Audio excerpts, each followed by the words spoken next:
Assalomu alaykum. Bugun biz juda qiziq bir davrda yashayapmiz. Ijtimoiy tarmoqlarda gap ko'p, fikr ko'p, bahs ko'p, lekin ba'zan bir narsa yetishmaydi. Bu aniq raqamlar. Shu bois gapni cho'zmayman, maqsadga o'taman. Prezident Shavkat Mirziyoyev parlament va xalqqa murojaatnomasida juda muhim raqamni aytgan edi. Bu yil tariximizda birinchi marta yalpi ichki mahsulotimiz 145 milliard dollardan oshdi. Aniq raqam aytildi, lekin ochiq aytish kerak, ko'pchilikda bu raqam bo'yicha savollar talaygina. Yalpi ichki mahsulot o'zi nima? 145 milliard dollar bu katta natijami? Bu raqam oddiy inson hayotiga qanday ta'sir qiladi? Keling shuni sodda va aniq tushunib olamiz. Yalpi ichki mahsulot bu nima?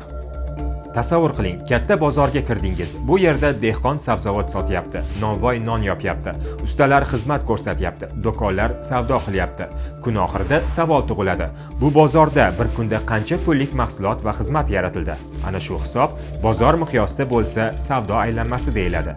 Agar shu hisobni butun mamlakat bo'yicha olsak-chi, dehqonlar hosili, zavod va korxonalarda ishlab chiqarilgan mahsulot, qurilishlar, transport, xizmatlar hammasi qo'shilib yalpi ichki mahsulotni tashkil qiladi. Ya'ni sodda qilib aytganda, yalpi ichki mahsulot mamlakat bir yilda qancha ishlaganining umumiy hisob-kitobi.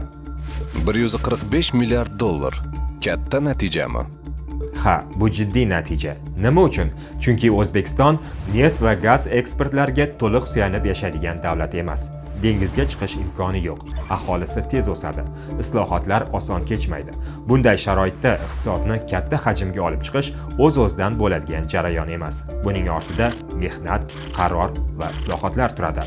So'nggi yillarda mamlakat pandemiyani boshdan kechirdi. Global iqtisodiy inqirozlarga duch keldi. Tashqi bozorlarda beqarorlik kuchaydi. Shunday vaziyatda iqtisod hajmini qariyb 2 barobar oshirish bu har qanday davlat uchun jiddiy natija. Raqamlar taqqoslanganda yanada aniq bo'ladi.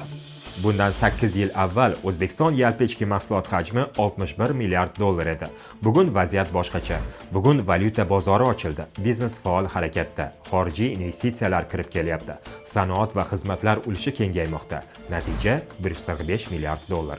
Bu raqam bir kunda paydo bo'lgani yo'q albatta. Bu yillar davomida qabul qilingan qarorlar, islohotlar va mehnat natijasi. Endi eng muhim savol. Bundan oddiy insonga nima foyda? Yalpi ichki mahsulot o'sishi bu real imkoniyatlar demak. Iqtisod o'ssa, davlat budjeti kengayadi. Maosh, pensiya va nafaqalar uchun manba ko'payadi. Maktablar va shifoxonalar quriladi. Yo'llar, infratuzilma yaxshilanadi. Yangi ish o'rinlari yaratiladi. Albatta bu hammasi bir kunda sezilmaydi. Bu murakkab va aniq strategiya talab qiladigan jarayon. Nima uchun bu qiyin? Chunki iqtisodni farmon bilan oshirib bo'lmaydi. Yalpi ichki mahsulot quruq gaplar va chiroyli shiorlar bilan o'smaydi.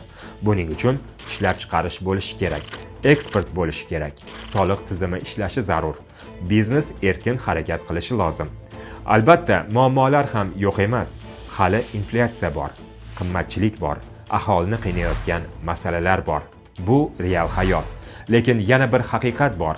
Agar iqtisod o'smasa, ijtimoiy adolat ham bo'lmaydi. Muhimi 145 milliard. Bu oxirgi nuqta emas. Bu yo'l boshlanganining dalili. Bu o'zgarishlarni eng yaxshi kim sezadi? Albatta, xalqning o'zi. Shuning uchun sizdan so'raymiz. Sizningcha, so'nggi yillarda O'zbekiston qaysi sohada eng katta o'zgarish qildi? Fikringizni yozing.